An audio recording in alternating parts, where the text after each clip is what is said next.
Dans les 12 coups de midi ce samedi 1er juillet, Jean-Luc Reichmann n'a pas manqué d'interpeller une spectatrice qui a jugé l'une des questions posées à Céline trop facile. Avec pédagogie, l'animateur lui a expliqué ce choix, avant de lui faire une petite surprise. Parce qu'elle est la championne des 12 coups de midi, Céline doit-elle seulement avoir des questions difficiles? Si est en tout cas ce qu'estime une spectatrice.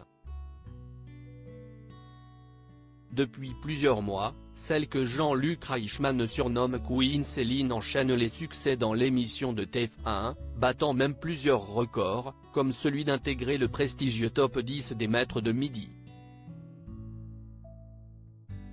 Forte de ses connaissances, la candidate coiffe chaque jour au poteau ses concurrents et concurrentes, ce qui suscite l'admiration des téléspectateurs et des téléspectatrices, mais aussi quelques critiques. Comme celle d'une spectatrice, qui a laissé échapper pendant l'émission une petite remarque entendue par Jean-Luc Reichmann.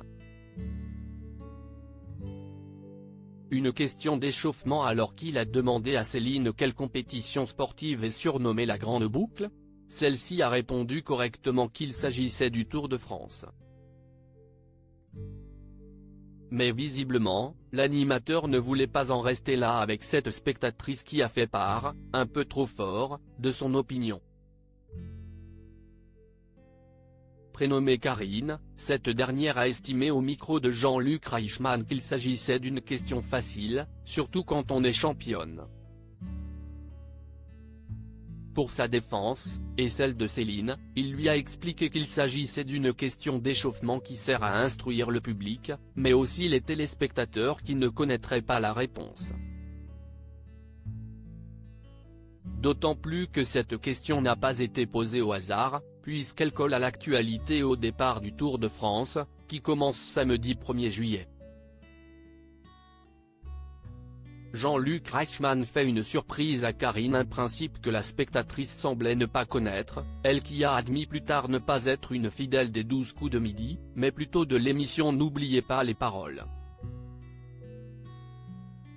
Après l'avoir taquiné, en lui proposant de venir jouer sur le plateau de TF1, et peut-être affronter Céline, Jean-Luc Reichmann lui a fait une petite surprise en l'accompagnant sur le plateau de son émission fétiche, dont le tournage a lieu dans un studio proche de celui des 12 coups de midi. Ce qui s'est réellement passé en coulisses après l'émission avec Karine. Regardez, a ainsi écrit l'animateur en légende d'une vidéo de celle-ci, totalement fan de Nagui, en train de se rendre dans son émission après avoir brillé dans le public des 12 coups de midi. Article écrit en collaboration avec 6 Médias.